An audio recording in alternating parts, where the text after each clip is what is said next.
This is PokePress coverage of the 2014 Pokemon US Nationals in Indianapolis, Indiana. Hi, I'm Stephen Reich here at the Indiana Convention Center in Indianapolis, Indiana, at the Pokemon Trading Card and Video Game US Nationals 2014.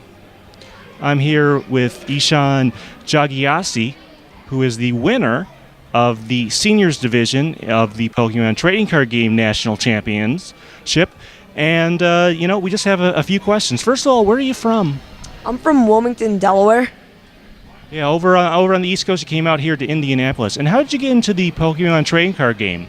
Well, I always watched the TV shows as like a kid, so I gradually got into it. And then I made a few friends when I started playing, but then some of my cards got stolen, so I just completely stopped playing. And then one of my school friends got me back into it, and I still have a lot of friends in the game. Yeah, you will not lack for friends if you play the Pokemon trading card game. That's one thing for sure. So the deck you play today is Empoleon, Dusknoir, and Miltank. Now, part of that deck has been around for quite a while. The Empoleon and the Dusknoir. The Miltank is a relatively new addition. First of all, why did you pick that deck for this tournament?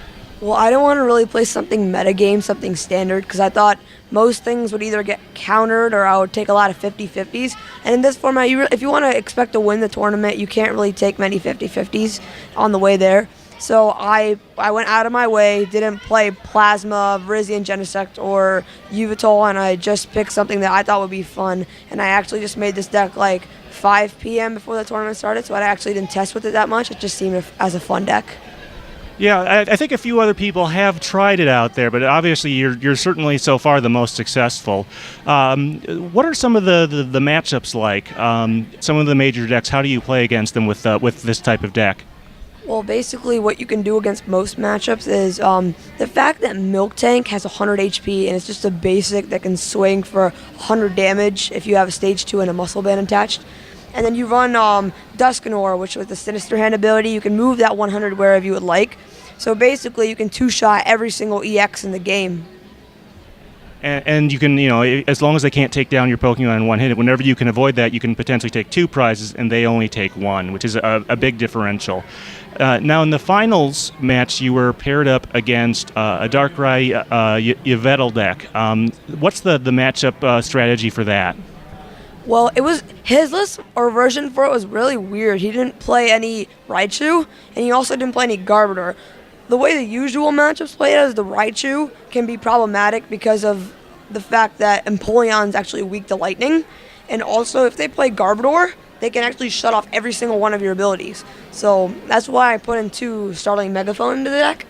But this one, he didn't exactly play either one, but his version was, I would have to say, the most consistent Yveltal Darkrai I had to play against. And also he played Pokemon Catcher, which allowed him to bring up Duskull, Piplups before I was ready. But luckily I was able to pull it off. Yeah, the second game was a little bit hairy there because you spent a lot of time not getting any energy out of your deck. How you ended up losing that game and having to pull it out in Game 3.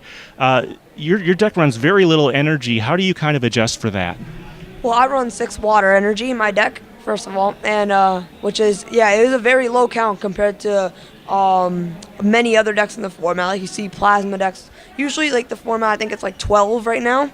But I just played 6 water because all your Pokemon, nothing in your deck requires more than 1 energy to attack, and I play a lot of drawing cards to get into it. And also I play Super Rod to get the water energy back. And also Empoleon has a diving draw ability, in which you can discard a card from your hand, and then you can draw 2 from your deck. So usually you draw through your deck very quickly, and you are able to hit the water energy when you need it. That game, it was just an unlucky game. I wasn't able to hit the water energy. I was still able to make the game close. I think I would have won that game if I would have hit water energy in the first, 3 turns. Yeah, sometimes that just happens where everything is just in the wrong place at the wrong time. One other thing I wanted to mention was that one other bit player in your deck is you have the Exeggcute with Propagate. So that's really helpful in a lot of scenarios, most notably Diving Draw. You can discard it and then bring it back to your hand so you're not really losing a card each time you do that, which can be very difficult to get around. All right. If you had to pick out any moment during the finals or any of your other matches that really stood out to you, maybe you made a really good strategic play, or it was just something that really worked out for you, which one would you pick? I just think one that stood out for me, and it's still in my head of why I did this. It's a misplay actually. It really shocked me after I did it. Basically, I was trying to hit an end because you only had one prize card left in game 2. So if I was able to end him, I would pretty much just seal up the game if you wouldn't draw God off of it. So I used propagation, and then I used diving draw, and then I drew 2, and then I said propagation, diving draw again. But I forgot that my second Empoleon was knocked out. So actually, it was no penalty. It was just a warning, but the Exeggcute went back in my hand, and then I had to play a course and shuffle it back in. A bit of a misplay, and then also one of the plays that really stood out to me towards the tournament was I had 180 damage on the board, and I really was completely out.